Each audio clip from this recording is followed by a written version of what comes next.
make the case for going into the rainy day fund rather than the approach that's been taken in the Senate, it would seem, at least so far, that you were pretty critical of earlier this week. I was very critical of it, and not because they wanted to defer a payment. I mean, we've done that in the past.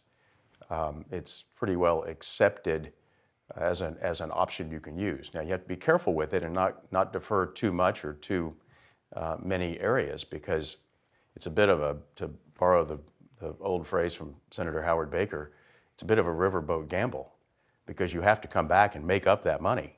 And I'm not convinced that the economy 2 years from now is going to be so strong that we can just be casual about how much and how far we defer payments.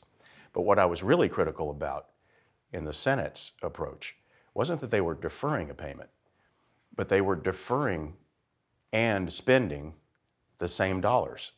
And that is not something the House is going to do. I came to this truth and budgeting fixation pretty naturally. When I was a freshman member of the Texas House, I was convinced by leadership at that time to vote for the continuation of a tax that supported a program that no longer existed. And once the votes were made and the budget was passed, I went back and thought long and hard about what we had just done, and committed myself to not doing that again. So the very next session, 2007, I carried the bill to abolish a tax, because the revenue was no longer supporting, there was no longer a program there that tax was dedicated to, so-called dedicated to. And over the years, the past 4 years, the House has done a very good job leading on transparency in our budget, using dedicated taxes and fees for their intended purpose, for example. And there's lots of examples of that. Ending the diversions of the gasoline tax, for one. Using the sporting goods tax more for parks now. Trauma care funds, and on and on. And we've not crossed some of these lines, and we're not going to.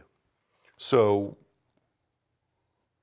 then what makes put it this way, the rainy day fund, the argument is typically that this should be used for one time that it's raining, for one-time expenses. Well, do you accept that or not? And is that what's going on here? Or? You can create whatever, you can move the goalpost wherever you want to place it. And that's what's happened.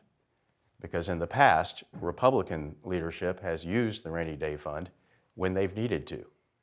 And all these contrivances today that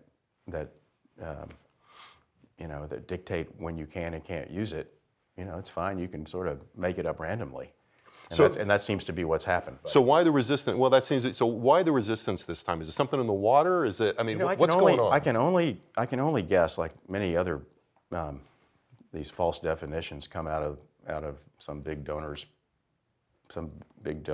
think tank or something.